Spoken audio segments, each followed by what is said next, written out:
안녕하세요. 저는 아들과 귀여운 손녀가 함께 살고 있는 할머니입니다. 제가 집에 혼자 있는 시간이 많아서 이것저것 찾아보다가 이곳을 알게 된 후부터는 여기에 올라오는 사연들을 자주 듣곤 했는데요. 청취자였던 제가 사연의 주인공이 될 거라곤 상상도 하지 못했어요. 이곳은 정말 다양한 주제의 이야기들이 많더라고요. 부부 사이에 있었던 이야기도 있고 시댁과 며느리 사이에 있었던 이야기도 있고요. 저는 며느리와 있었던 일에 대해 이야기해보려고 하는데요. 그때 일만 생각하면 아직도 아들에게 미안하다는 마음뿐이에요. 아들이 저 때문에 며느리와 이혼을 하게 된 것 같다는 생각이 들었거든요. 이런 얘기 어디에도 해본 적 없었는데 여기는 익명이라고 하니 용기를 내어 사연을 보내보려고 합니다. 제 사연은 불과 몇 달 전에 일어났던 일이에요. 저는 어머니께서 저를 낳다가 세상을 떠났어서 어머니의 정을 느껴본 적이 한 번도 없었어요. 아버지께서도 평생 여자는 저희 어머니만 바라보셨기 때문에 재혼도 하지 않으셨거든요. 그래서 저는 결혼할 때까지 홀아버지 밑에서 자랐었어요. 만약 제가 결혼하게 된다면 자식들에게 좋은 어머니가 되어줘야겠다는 생각을 항상 하고 있었어요. 그렇게 남편을 만나서 아들을 낳고 제가 못 받아봤던 어머니의 사랑을 아들에게 아낌없이 줬었죠. 아들은 저희의 사랑을 받고 자라서 그런지 누구보다 당당하고 씩씩하게 잘 자라주었어요. 그렇게 아들이 20살이 되던 해에 성인이 된 기념으로 가족여행을 가게 되었는데요. 저와 아들은 이 여행이 남편과의 마지막 이별 여행이 될 거라곤 상상도 못했죠. 저희는 신나게 잘 놀았고 집으로 돌아오는 길에 눈이 많이 왔는데 그때 사고를 당하게 되었어요. 그런데 사고 날 때 남편이 저희 지키겠다고 자기 쪽으로 핸들을 꺾어버린 거예요. 그래서 남편이 타고 있던 앞좌석이 많이 망가졌고 아들과 제가 타고 있던 뒷좌석은 아무 피해가 없었죠. 남편은 그 자리에서 세상을 떠나고 저와 아들은 타박상만 입고 살아있었어요. 저는 사고로 남편을 잃은 이후로 한동안은 정신을 차릴 수가 없었어요.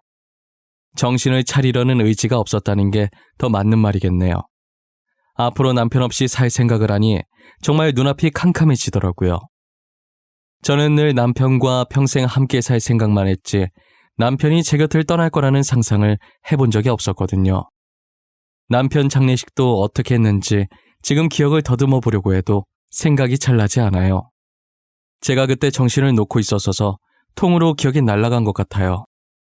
장례식장 예약도 조문객 받는 것도 아들이 다 하지 않았을까 싶네요. 아들이 티는 안 냈었지만 당시의 아버지에 이어 저까지 잃게 될까봐 엄청 겁이 났었다고 하더라고요. 제가 정신을 차리게 된 게 아마도 꿈에서 아들이 울고 있는 모습이 나온 뒤였던 것 같아요. 저까지 세상을 떠나게 되면 아들 혼자서 이 험난한 세상을 살아가야 하잖아요. 아직 아들 결혼하는 것도 못 보고 손자도 못 봤는데 이대로 떠나면 안 될 것 같더라고요. 그래서 아들을 위해 남편 없이도 열심히 살아봐야겠다는 다짐을 하게 된 거죠. 아들 결혼할 걸 생각하니 혹시나 제가 홀어머니라서 아들 결혼에 지장이 갈까봐 걱정이 되는 거예요. 나쁜 짓을 해서 홀어머니가 된 것은 아니지만 그래도 아버지가 있는 것과 없는 것은 차이가 크잖아요. 저는 아들이 결혼하기 직전까지 그 걱정을 하느라 하루하루 10년씩 늙는 기분이었어요. 그러다 아들이 제게 결혼하고 싶은 사람이 있다고 집으로 아가씨 한 명을 데리고 온 거예요. 여자친구 만나고 있는지도 몰랐는데 3년 정도 만났다고 하더라고요. 아가씨는 수줍게 아들 뒤에서 나와 살짝 웃으며 제게 인사를 했어요. 안녕하세요, 어머님. 저는 지혁이 여자친구 박지희라고 합니다. 처음 인사드리네요. 지혁이한테 어머니 말씀 되게 많이 들었어요. 사진도 봤는데 실물이 훨씬 젊어 보이시고 이쁘세요. 어머, 그래요? 고마워요. 요즘에 같지 않게 말을 어쩜 이렇게 이쁘게 할까? 아들, 우리 아들한테 이렇게 이쁜 여자친구가 있었어? 여자친구가 있으면 진작 말을 하지 그랬어. 확실히 결혼하고 싶은 사람이 생기면 그때 말하고 싶어서 미루다 보니 그렇게 됐어요. 이해해 주세요, 어머니. 아들, 확실한 거 좋아하잖아요. 그치, 맞지. 지아비를 쏙 빼닮아서 확실한 거 아니면 안 하지. 잘 왔어. 마침 저녁 하려던 참인데 저녁 먹고 가요. 시간 괜찮죠? 내 음식이 입맛에 잘 맞을지 모르겠네. 걱정과는 달리 다행히도 아들은 참하고 착한 며느리를 데리고 왔더라고요. 저는 제 주변에 결혼하고 변하는 며느리를 많이 봐서 끝까지 의심의 끈을 놓지 않았었어요. 그런데 며느리는 다른 집 며느리들과 다르게 결혼하고 시어머니와 함께 살기 불편하고 힘들 텐데도 퇴근 후에 혼자서 집안일까지 다 하고 제게 무척이나 싹싹하게 대하더라고요. 저도 그런 며느리의 모습을 보고 가식은 아니구나 싶어서 마음을 열게 되었어요. 며느리와 저는 빠르게 가까워졌고 다른 사람이 보면 친모녀지간이라고 착각할 만큼 친하게 지냈었어요. 호칭도 저는 며느리에게 딸이라고 했고 며느리는 제게 엄마라고 했었죠. 아들이 질투를 느낄 만큼 둘이서 쇼핑도 가고 맛있는 것도 자주 먹으러 다녔었어요. 자주 가는 가게 사장님은 저희가 친모녀인 줄 알고 엄마랑 딸이 보기 좋다고 칭찬까지 해주시더라고요. 저희는 딱히 부정하지 않고 보기 좋아 보이냐고 감사하다고 웃으면서 맞받아치곤 했어요. 며느리가 저와 이렇게 가깝게 지내게 된 게 자신의 어머니에게는 느껴지지 않는 정이 저한테 느껴졌대요. 한날은 며느리가 제게 안사돈과 자신에 대해서 이야기해 주더라고요. 어머님, 제가 그이랑 어머님께 말 못한 게 하나 있는데요. 사실 저희 어머니 말이에요. 제 친어머니가 아니세요. 아빠랑 몇 년 전에 재혼하신 분이세요. 그러니? 난 전혀 몰랐어. 안사돈께서 너를 엄청 챙기시길래 당연히 친딸인 줄 알았지. 전혀 눈치 못 채고 있었어. 비밀로 하려던 것 같은데 나한테 말해도 되는 거야? 어머님은 괜찮을 것 같아요. 대신 남편한텐 비밀이에요. 아셨죠? 아직은 말하고 싶지 않아요. 지금 남편이 새어머니랑 잘 지내고 있는데 괜히 저 때문에 어색해지는 거 싫어요. 그랬구나. 나도 너한테 들은 말 아들에게 말 안 하마. 너도 그동안 혼자서 많이 힘들었겠구나. 얼마나 마음이 무거웠겠어. 지금 나한테 말하는 것도 쉽지 않았을 텐데. 알고 보니 안사돈이 며느리를 낳아주신 친모가 아니라 몇 년 전에 재혼한 계모라고 하더라고요. 며느리랑 친해지려고 노력은 하는 것 같은데 진심이 보이지 않아서 마음을 쉽게 못 열었다고 하는 거예요. 제게는 잘 나오는 엄마 소리도 안사돈한테는 아직 한 번도 하지 못했다고 하더라고요. 그런 속사정이 있는지 몰랐는데 며느리를 보니 어릴 때 저를 보는 것 같아서 참 안쓰러웠어요. 그 이야기를 듣고 제가 더 잘해줘야겠다는 생각이 들었죠. 아들이 결혼한 지 2년 만에 드디어 며느리가 임신을 했다는 소식을 듣게 됐어요. 그런데 임신 소식에 누구보다 기뻐해야 할 며느리가 안색이 많이 좋지 않더라고요. 저는 혹시라도 며느리가 어디 아픈 게 아닌지 걱정이 됐어요. 아가, 이렇게 좋은 날 표정이 왜 그래? 어디 아픈 곳이라도 있는 거야? 아들아, 며느라기 데리고 병원 다시 가봐야 하는 것 아니니? 아니에요, 어머님. 저 아픈 곳 없어요. 그냥 조금 걱정이 돼서 그래요.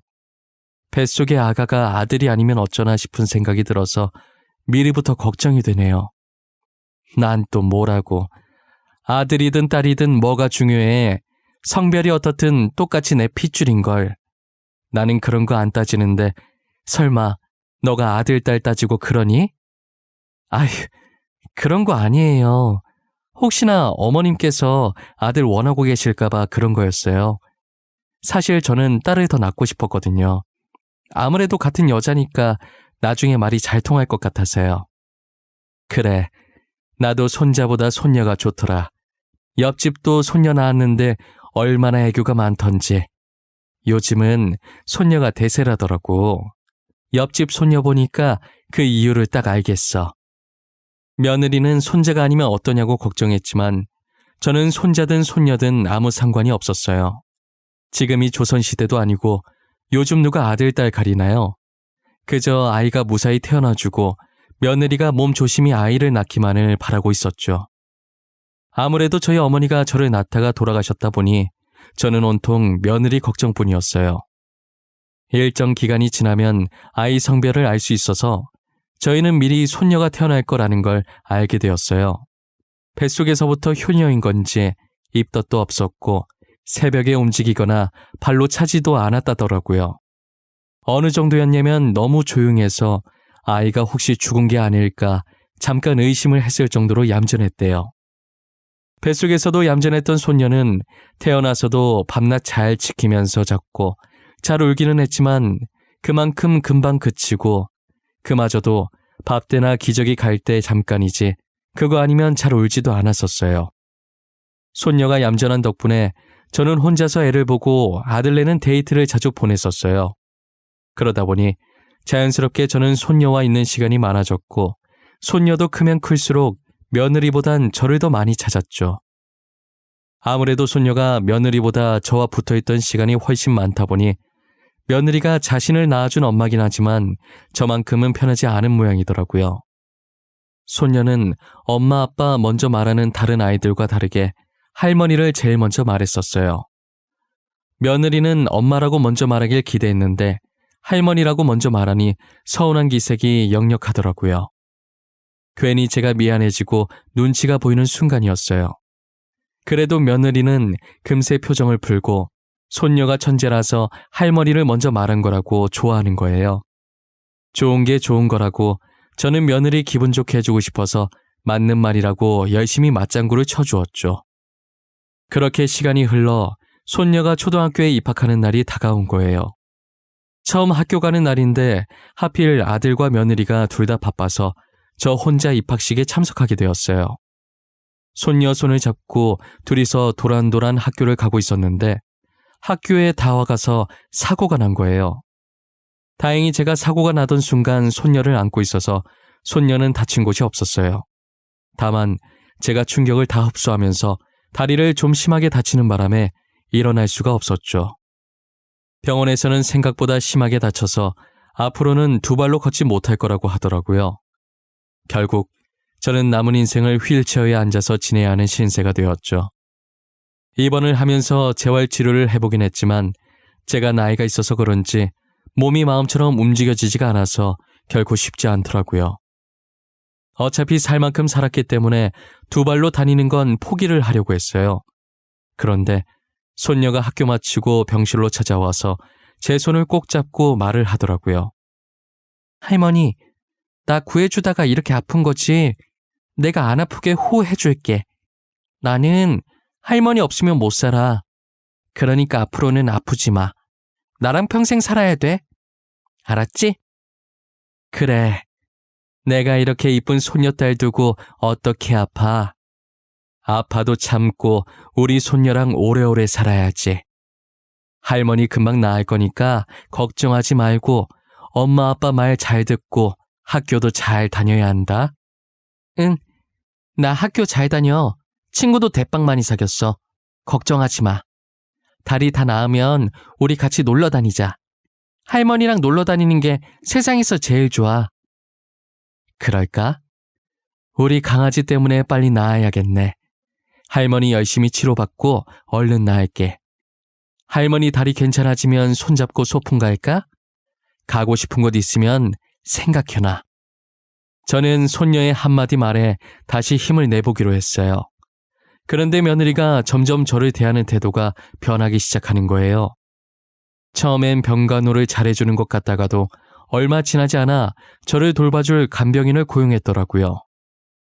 그래도 누군가 돌봐주는 사람이 없는 것보다는 나아서 아무 말 하지 않았었어요. 며느리는 간병인을 고용한 뒤부터 제 병실에 잘 오지 않았어요. 저는 괜히 스트레스 받기 싫어서 회사가 바빠서 어쩔 수 없이 못 오는 걸로 생각하기로 했죠.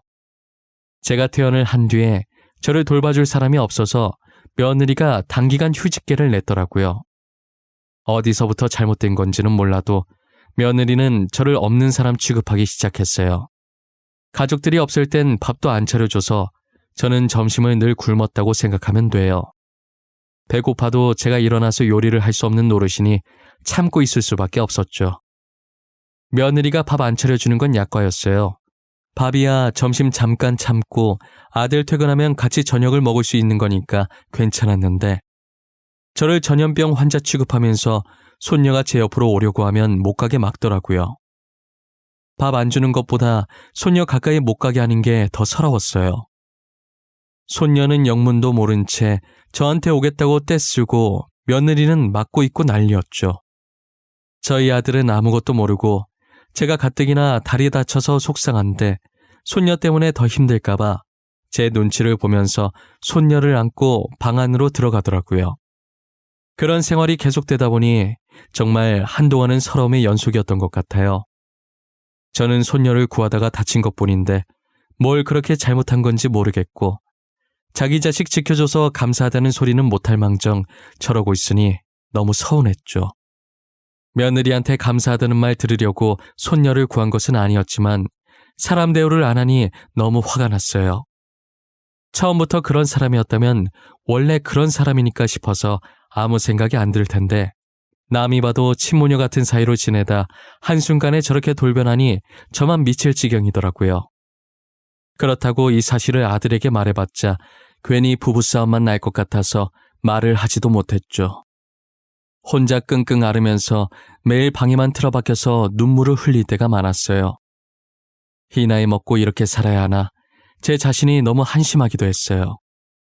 제 밥그릇은 제가 챙겨야겠다는 생각에 병원도 더 열심히 다니고 재활치료도 이 약물고 했어요.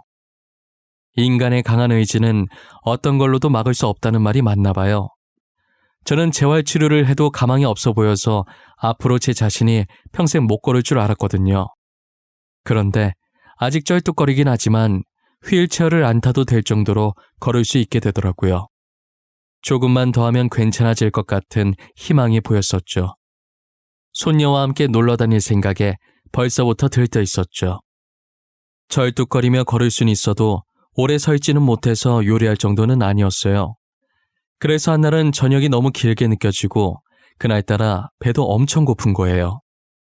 저는 배고픔을 잊어보려고 낮잠을 자고 있었는데 제가 자는 사이 손녀가 학교를 마치고 집에 일찍 와 있었나 봐요. 자고 일어났더니 손녀와 며느리가 이야기를 하고 있는 소리가 들리더라고요. 그런데 늘 조곤조곤하던 손녀가 평상시와 다르게 되게 큰 소리로 따지고 있는 듯이 말하고 있는 거예요. 점점 커지는 손녀 목소리에 무슨 일인가 싶어서 나가봤더니 며느리랑 손녀가 싸우고 있더라고요. 엄마는 어른이 돼서 왜 그렇게 이야기해? 내가 친구들한테 엄마 얘기하고 다니면 좋겠어? 엄마도 내가 그러고 다니면 기분 나쁠 거 아니야. 안 그래? 그렇다고 엄마 팔을 그렇게 세게 꼬집어? 그건 어디서 배워먹은 버릇이야. 내가 너 그렇게 가르쳤어? 네 할머니가 그렇게 가르치디? 할머니는 나한테 나쁜 거 안 가르치거든? 엄마도 화나면 나한테 그렇게 하잖아. 그래서 나도 엄마 나쁜 버릇 고치려고 꼬집었어. 왜? 안 돼? 엄마는 되고 나는 안 돼? 당연히 안 되지. 어떤 어린애가 어른 팔을 꼬집어? 그것도 자기 엄마를. 너 그거 되게 잘못된 행동이야. 알아? 엄마도 다른 사람한테 남 욕하는 거 되게 나쁜 행동이야. 맨날 친구한테 할머니 욕하잖아. 우리 할머니 욕먹을 짓 한 거 없는데 왜 욕먹어야 되는데? 엄마는 학교에서 남 욕하지 말라고 안 배웠어? 알고 보니 며느리가 친구랑 통화하면서 제 험담을 좀 했던 것 같더라고요. 그걸 들은 손녀가 저 대신 화를 내주고 있었던 거죠. 손녀 하는 얘기 들어보니까 며느리가 제 험담을 한 게 한두 번이 아니었던 것 같았어요. 결국 며느리와 싸우다 울분이 찼는지 손녀가 말하다가 울기 시작하더라고요. 제가 손녀를 달래주려고 다가오자 며느리가 저를 째려보는 거예요. 마치 저 때문이라는 듯 저를 원망한다는 듯한 표정을 하고서요. 저는 일단 울고 있는 손녀를 달래서 제 방으로 데리고 들어왔어요. 손녀는 제 방에 들어오자마자 저를 안고 뭐가 그렇게 서러운지 숨이 넘어갈 듯 우는 거예요. 제 품에서 떨어지려고 하지 않길래 가만히 등만 토닥토닥 해줬어요. 어느 정도 진정이 됐는지 제게 무슨 일이 있었는지 말을 해주더라고요. 우리 강아지 울면 못생겨지는데 눈물 닦는다고 하도 얼굴을 비벼서 이쁜 얼굴 다 망가지겠어. 지훈이는 웃을 때가 제일 이쁜데 지금은 불어터진 찐빵 같네. 할머니 너무 불쌍해. 엄마는 미워. 할머니가 아프고 싶어서 아픈 것도 아닌데. 그리고 내가 할머니 더 좋아하는 게 어때서 그러는 거야? 같은 가족이잖아. 그게 무슨 말이야? 누가 너한테 뭐라고 해? 혹시 너네 엄마가 자기보다 나를 더 좋아해서 싫대? 응, 엄마가 싫대. 짜증난대. 내가 처음 말할 때 엄마라고 안 하고 할머니라고 해서 싫고, 할머니 병원에 있을 때 내가 맨날 할머니만 찾아서 싫대. 할머니라는 단어 쓰지 말래. 며느리가 저를 그토록 미워했던 이유를 이제야 알 것 같았어요. 제가 병원 입원했을 때부터 며느리가 변하기 시작했었는데 손녀 말 들어보니 시기도 비슷하게 딱 들어맞더라고요. 자신은 딸을 너무 사랑하는데 딸은 저만 찾고 있으니 질투심에 더욱 그랬던 것 같아요. 제가 미워지기 시작하니까 이제 제 행동 하나하나가 다 미워 보이고 안 이꾸어 보였던 거죠. 그래서 손녀와 저를 떨어뜨려 놓으려고 일부러 그랬던 거예요. 하지만 떨어뜨리려고 하면 할수록 손녀가 저를 찾는 게 심해지고 며느리는 며느리대로 스트레스 받고 그러다 보니 이 지경까지 오게 된 것 같아요. 근데 며느리가 어린 손녀 있는 앞에서 자기 친구한테 제 흉을 심하게 보긴 했더라고요. 자기한테서 손녀 뺏으려고 일부러 사고 내서 지켜준 척한 거 아니냐느니 손녀한테 동정표 얻으려고 움직일 수 있으면서 휠체어 타고 다닌 거라느니 막말을 많이 했었어요. 그야말로 며느리는 비뚤어진 모성애의 표본이었죠. 아무리 질투가 났다지만 이제 겨우 초등학교 들어간 어린 손녀 앞에서 어떻게 그런 막말을 퍼부을 수 있단 말입니까? 솔직히 마음 같아선 그 소리를 듣고 며느리와 한바탕 하고 싶었지만 가정의 평화를 위해서 제가 참으려고 했어요. 괜히 말 꺼냈다가 아들이 상처받을 것이 분명했고 아들 성격에 바로 이혼 도장 찍을 게 뻔했거든요. 저 하나 때문에 손녀를 엄마나 아빠 없는 아이로 만들고 싶지 않았어요. 그런데 손녀는 제 생각과는 많이 달랐던 모양이에요. 다 같이 저녁을 먹고 있는데 아들에게 오늘 있었던 일을 이야기하더라고요. 그동안 손녀가 제 험담을 많이 듣고 있었는데 제가 상처받을까봐 말을 안 꺼내다가 제가 모든 것을 알게 되니까 이왕 알게 된 거 아들한테까지 말을 한 것이죠.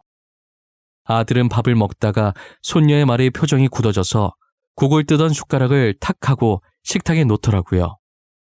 와중에 손녀는 국이 자기 옷이랑 얼굴에 튀었다고 아들에게 짜증을 내고 있었고 아들은 손녀가 짜증내든 말든 아랑곳하지 않고 며느리를 째려보다시피 쳐다보고 있었어요. 식사 자리는 한순간에 얼음장 같은 분위기가 됐고 며느리는 어쩔 줄 몰라서 아무 말 없이 눈만 이리저리 굴리고 있더라고요. 당신이 한번 말해봐. 지금 지윤이가 나한테 한 말이 다 맞아? 사실이야? 사실인지 아닌지 입이 있으면 말을 해보라고. 진짜 맞아? 그게 여보 나는 진짜 지윤이를 너무 사랑해서 그랬어.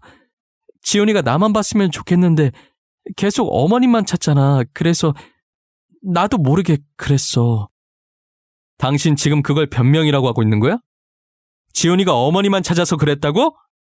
어떻게 고작 그런 이유로 어머니를 그런 식으로 말하고 다닐 수 있어? 난 내 딸을 너무 사랑한 죄밖에 없어.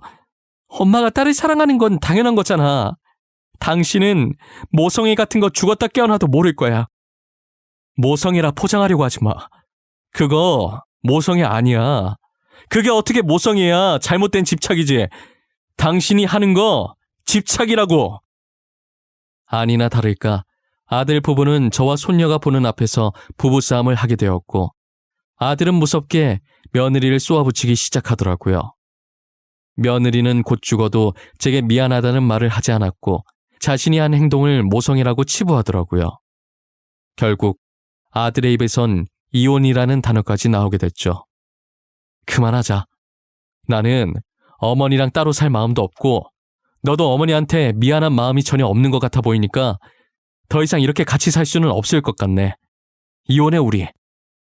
이혼하자고? 싫어. 내가 왜 이혼을 해? 나 당신도 지훈이도 너무 사랑해. 우리 분가만 하면 다시 예전처럼 행복해질 수 있어. 그런데 이혼을 왜 해? 미안한데 지훈이도 어머니 많이 좋아하고 나도 분가할 마음이 전혀 없어. 그러니 어머니께 사과를 하던지 이혼을 하던지 둘 중에 선택을 해. 내가 잘못한 게 없는데 어머니한테 왜 사과를 해? 내가 대놓고 어머니한테 막말한 적도 없잖아. 내가 뭘 그렇게 잘못했는데? 대놓고 한 말이 아니면 잘못 아니라는 거야? 그럼 나도 다른 사람한테 당신 욕하고 다녀도 돼? 당신이랑 똑같이 그렇게 행동하고 다녀도 되냐고. 아니잖아. 당신도 내가 그러면 기분 나쁘잖아. 며느리가 반성할 마음이 전혀 없어 보이자 아들은 한숨을 쉬더니 고개를 좌우로 흔들더라고요. 아들은 며느리가 제게 사과 한마디만 했어도 이혼까지는 안 하려고 했을 거예요. 끝까지 사과를 안 하려고 하니 이혼밖에 답이 없다는 생각을 한 거죠. 아들은 손녀에게 엄마 아빠 따로 살게 되면 누구랑 살고 싶은지 물었어요. 손녀는 망설임도 없이 엄마랑은 안 살고 싶다고 말하더라고요. 손녀의 대답을 듣고 며느리는 바닥에 주저앉아서 대성통곡을 했어요. 결국 아들 부부는 합의 이혼을 하게 되었고 현재 손녀는 저희와 함께 살고 있어요. 아무래도 며느리가 손녀를 낳아준 친엄마니 따로 손녀를 만나는 것에 크게 관여하지 않았어요.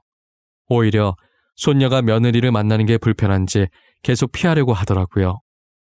한날은 제가 손녀를 붙잡고 1시간 동안 얘기했던 것 같아요. 엄마가 딸을 너무 사랑해서 그랬던 거라고, 그러니 엄마가 만나자고 하면 만나주라고 타일렀죠. 못 본 사이 며느리가 많이 헬쑥해졌더라고요. 한때 제게 사람 취급도 안 하고 모진 말을 내뱉었던 며느리긴 하지만 마음고생을 많이 한 것 같아 보여서 마음이 너무 안 좋았어요. 만약 시간을 돌릴 수만 있다면 손녀가 태어나던 순간으로 돌리고 싶어요. 그때로 돌아간다면 손녀와 며느리가 함께 할 수 있는 시간을 많이 만들어주고 싶어요. 그랬다면 아들 부부가 이렇게까지 되진 않았겠죠.